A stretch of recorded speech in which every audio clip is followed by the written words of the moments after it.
You're always so busy with that job of yours. A strange clarity washes over me. My voice comes out softer than I expect. You never asked me. You made sure I couldn't come. The silence that follows feels like a confession. This isn't the first time, is it? I continue, the realization blooming like a bruise. All those family trips I'd heard about after the fact. The holiday gatherings scheduled when I was unfortunately working. The pattern stretches back further than I can see. Mom steps forward, hand outstretched. Honey, you're overreacting. Let's sit down and... I place the cruise documents on the entry table. Without raising my voice or slamming a single door, I pick up my overnight bag and walk out into the evening air.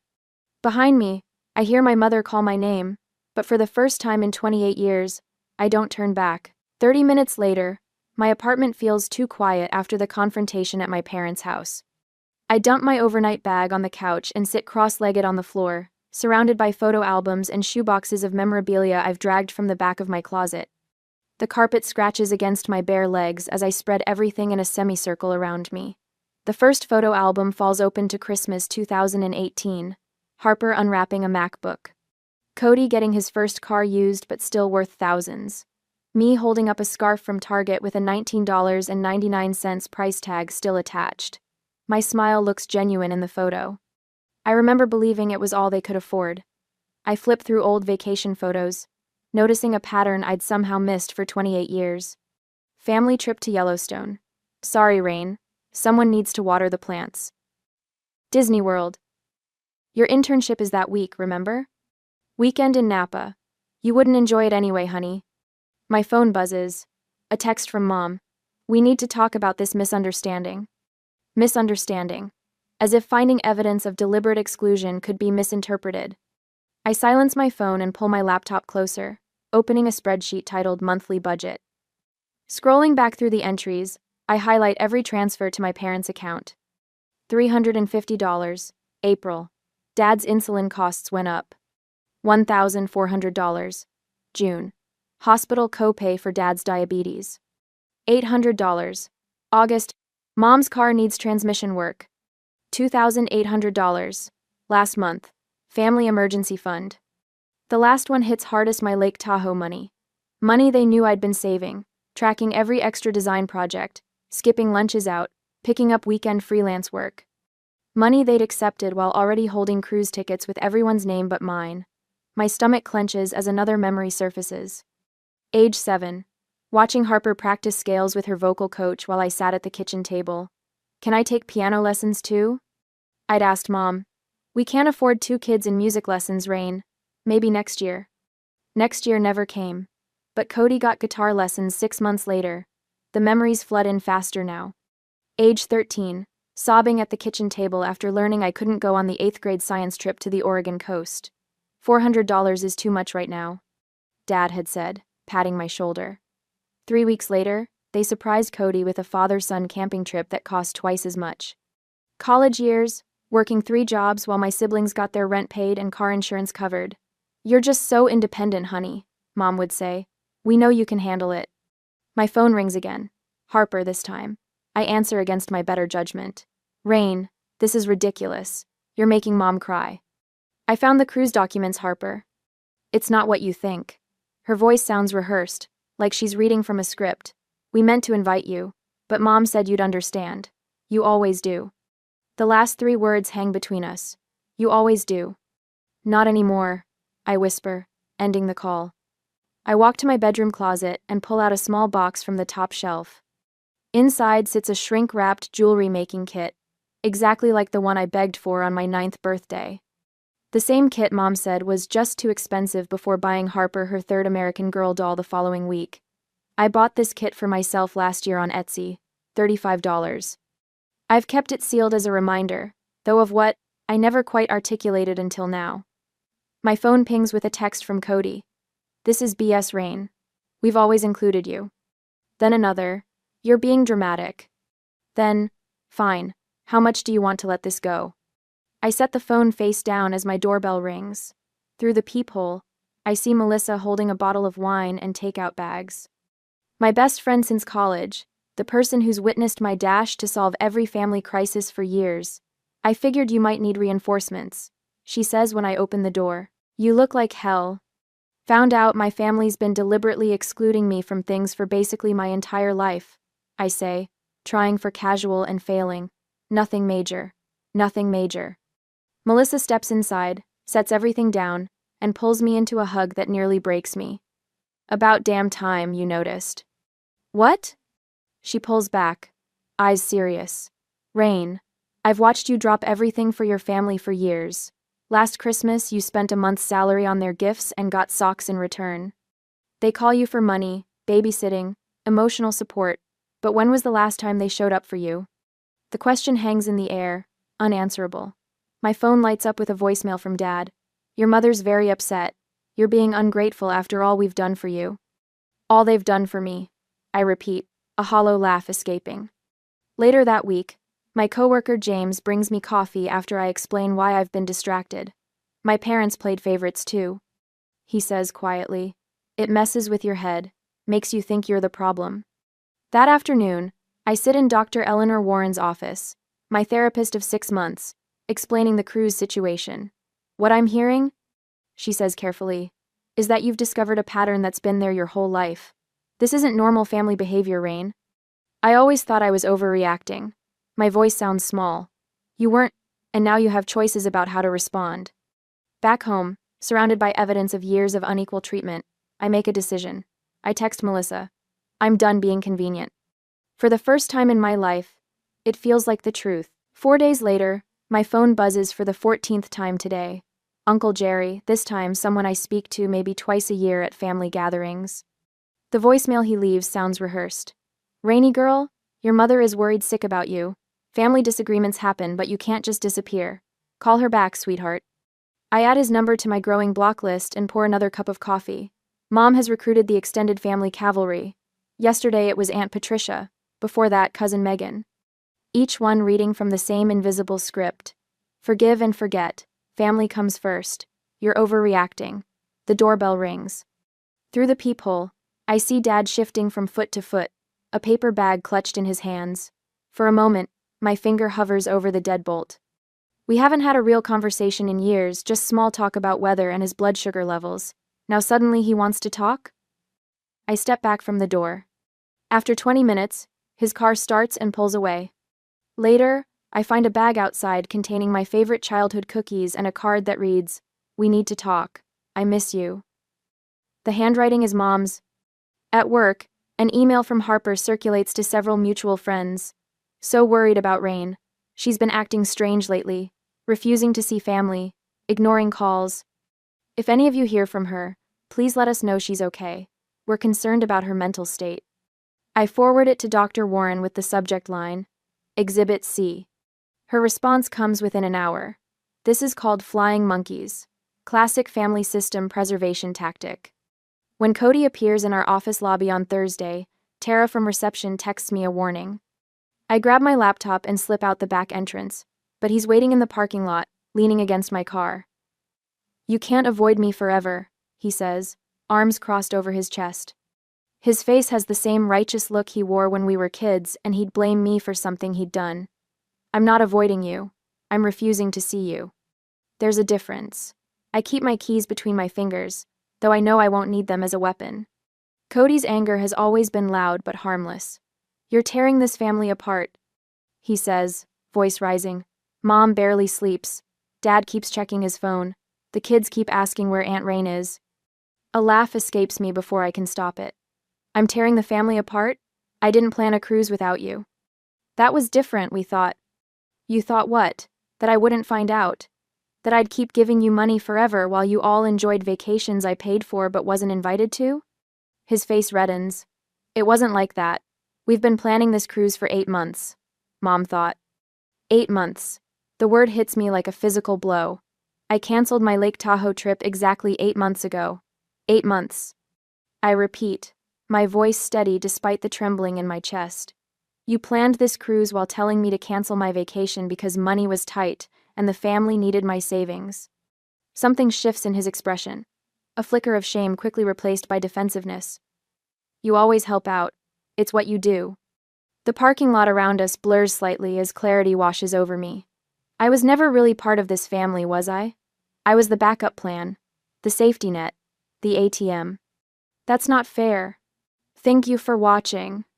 No, I agree, stepping around him to unlock my car. It wasn't. That evening, I call my cell provider and request a number change, effective immediately. The representative asks if I'm experiencing harassment.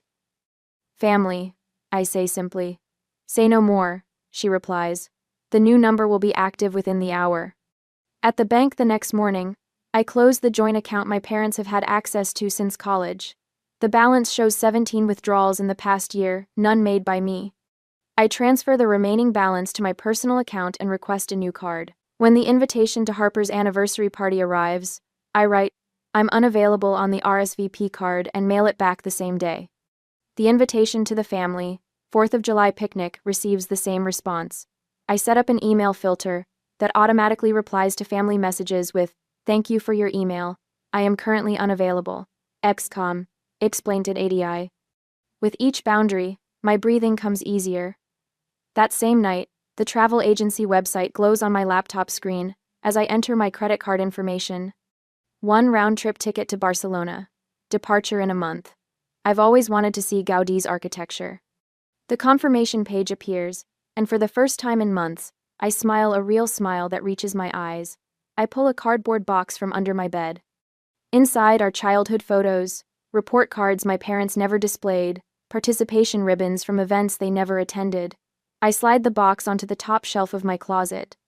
Not thrown away, but no longer where I can see it every day. The next day, at the jewelry store downtown, I try on a silver pendant I've admired for years but always deemed too extravagant.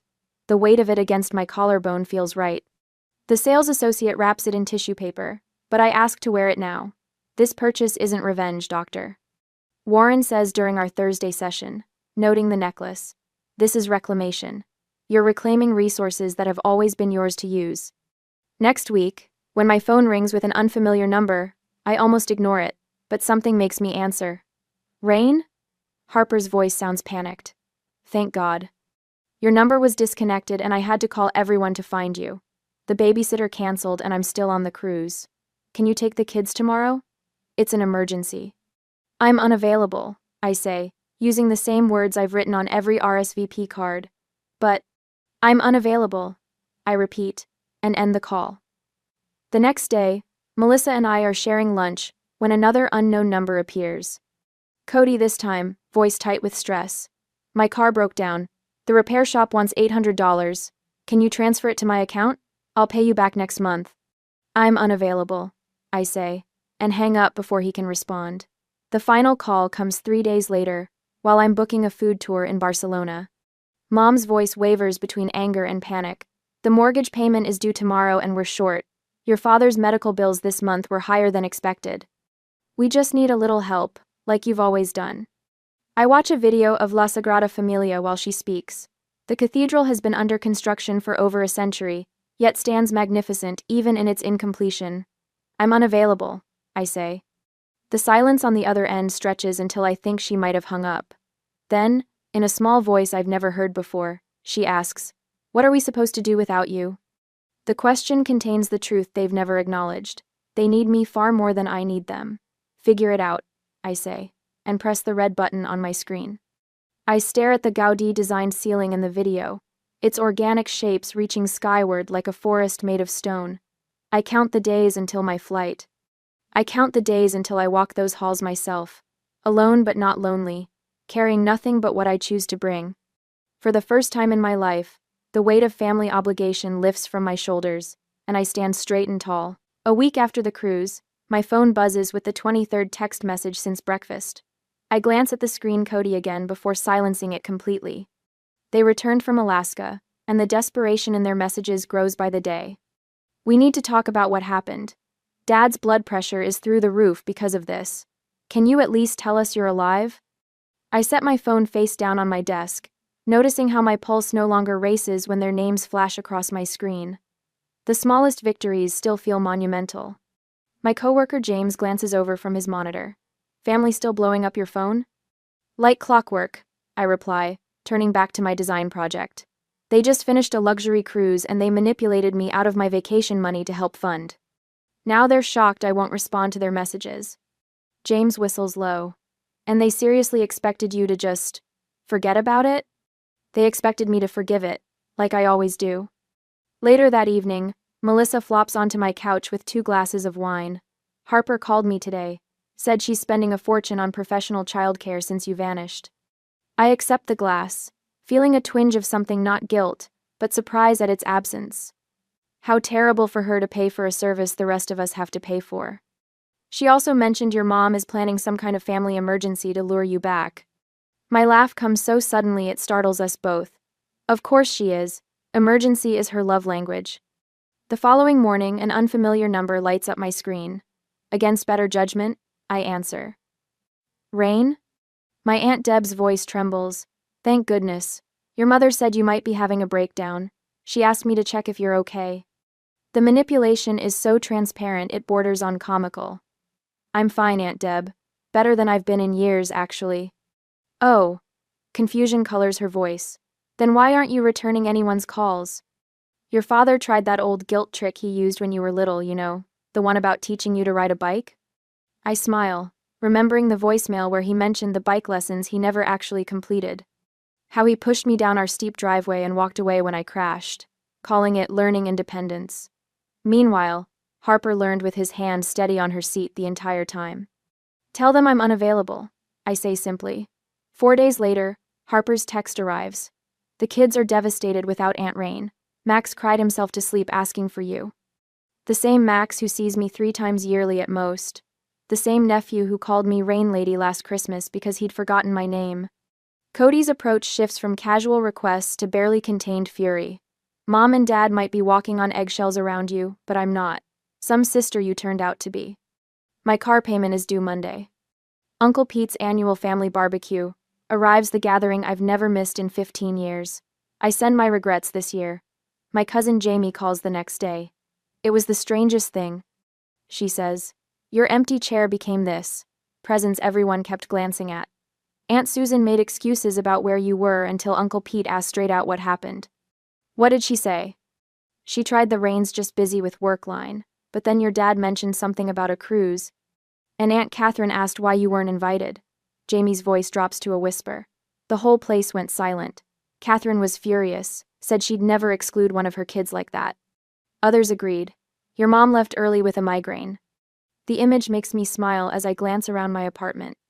The walls, once rental beige, now glow with the deep coral I've always loved but Mom called too attention-seeking.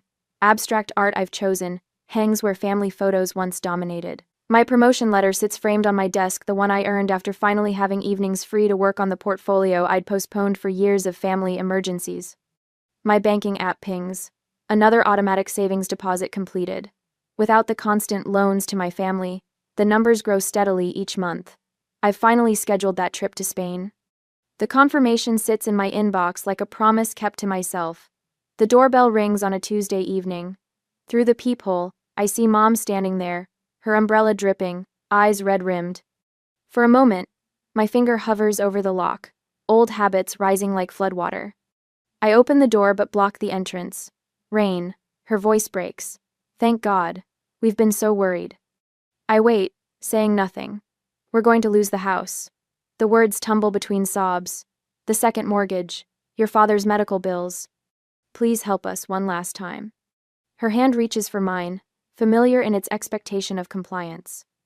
But something has shifted inside me, tectonic plates rearranging my inner landscape.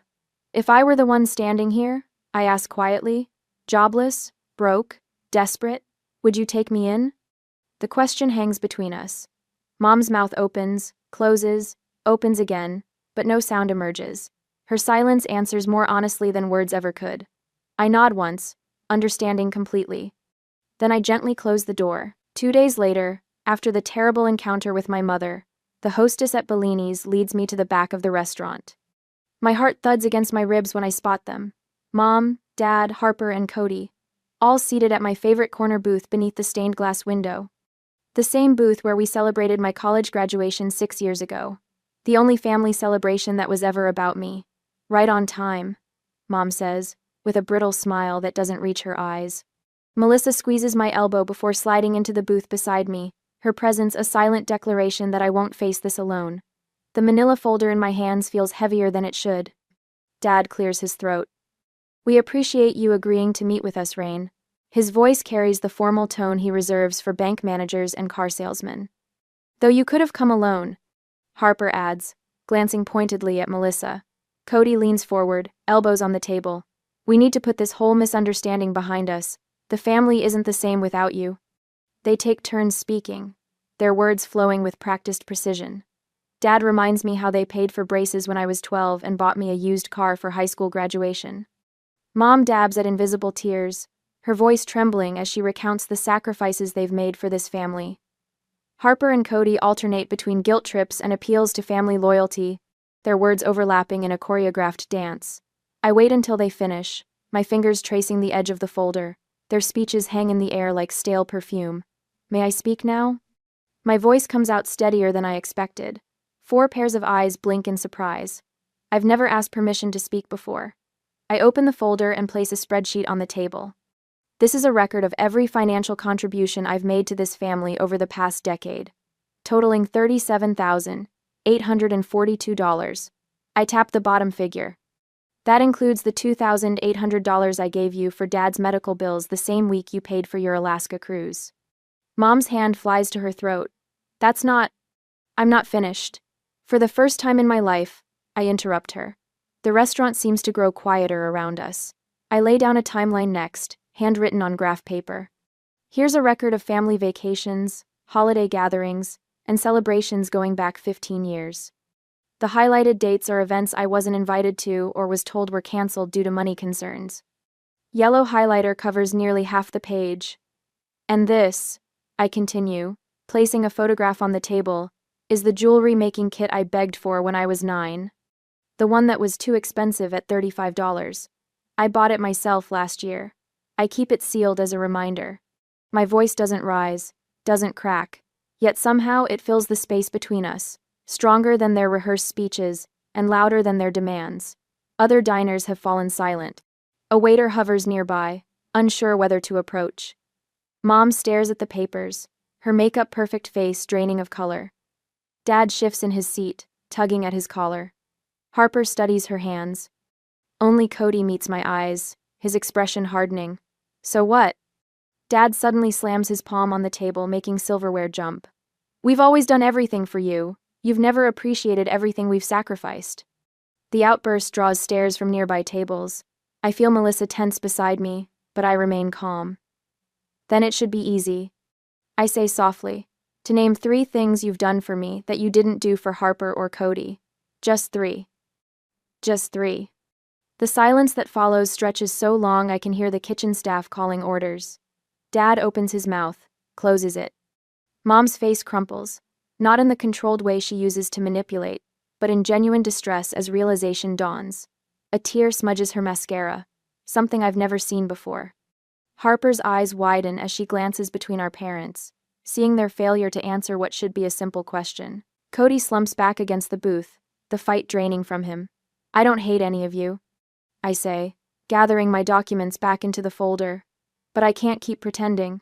If there's ever going to be a real relationship between us, things need to change. I pull out a final sheet of paper and place it in the center of the table. These are my terms: family therapy, at least 6 sessions before I'll consider attending any gatherings. Complete financial independence, no more loans or contributions either way, a public acknowledgement of how I've been treated, and a genuine apology. And time. I need space to heal. Mom reaches for my hand, but stops midway when I don't extend mine to meet hers. You can't just dictate terms to your family, Dad protests, but his voice lacks conviction. I'm not dictating. I'm protecting myself. I slide out of the booth, Melissa following. Take time to think about it. My number hasn't changed again. As we walk toward the exit, I feel lighter than I have in years. Behind us, I hear my mother's quiet sobs and my father's awkward attempts at comfort. Harper calls my name once, but doesn't follow. Outside in the evening air, Melissa squeezes my shoulder. You okay? I take a deep breath, surprised to find I'm not shaking. Yeah, for the first time in a long time, I think I actually am. The stars above Portland shine brighter tonight, as if they too are surprised by my newfound strength. and I need to prepare for my Barcelona trip soon. This time, I finally chose myself. Months later, I am preparing my first Thanksgiving with my chosen family. I straighten the cornucopia centerpiece on my dining table, adjusting the fall-colored napkins one last time. The aroma of roasting turkey and apple pie fills my new home, my real home, purchased 3 months ago with the promotion money I'd once earmarked for family emergencies. The doorbell chimes, and I open it to find Melissa balancing a casserole dish, her husband Tom carrying wine. Happy Thanksgiving. She wraps me in a one-armed hug that feels like sunshine. Within the hour, my table brims with people who chose to be here. James from work, and his partner Daniel, my neighbor Mrs. Winters who lost her husband last spring, Dr. Warren who insisted I call her Eleanor outside our therapy sessions, and 3 others from my boundary support group. The conversation flows between laughter and thoughtful pauses, no one speaking over others or dismissing anyone's stories. Before we eat, I announce, lifting my glass, I want to thank you all for showing me what family can be. My gaze drifts to the sealed jewelry kit displayed on my bookshelf. What once represented deprivation now stands as testament to growth. Later, Eleanor helps me load the dishwasher, her practiced movements speaking to years of post-holiday cleanups. 42 sessions, she says, handing me a rinsed plate. That's how many we've had. I nod, remembering our first meeting after the cruise revelation. The nightmares have stopped. And the money habit? Haven't checked my parents' bank account in 8 months. The compulsion to monitor their finances had been harder to break than I'd expected. Eleanor smiles. Your mother mentioned you in our session Tuesday. My mother started therapy 4 months after our confrontation at Gianni's restaurant. Harper joined her sessions occasionally, working through her own realization that she was recreating our family patterns with her children. She's trying, Eleanor continues. Your father still refuses to come. And Cody? 2 steps forward, 1 step back. Entitlement is a powerful drug. The doorbell interrupts us. James appears in the kitchen doorway holding an envelope. Mail carrier just delivered this. Said it needs a signature. The cream-colored envelope bears my mother's distinctive handwriting. Inside, I find an invitation to their 40th anniversary celebration next month. Unlike previous family events, this one includes a handwritten note. We would love to have you join us, but understand if you prefer not to. Please let us know what works for you. We miss you. Mom. No guilt, no assumptions, no demands. Progress, Eleanor murmurs beside me. 3 years ago, I would have immediately rearranged my schedule. Last year, I would have refused outright. Today, I set the invitation on my counter, deciding to consider it thoughtfully when I'm alone. Tuesday evenings now belong to the youth center where I volunteer, helping young adults navigate family dynamics similar to mine. Last week, a quiet 19-year-old named Ashley brought in a childhood toy her parents had repeatedly promised but never delivered. Buy it for yourself, I'd told her, then decide whether to keep it sealed as a reminder or open it as reclamation. This morning, I finally opened my jewelry kit.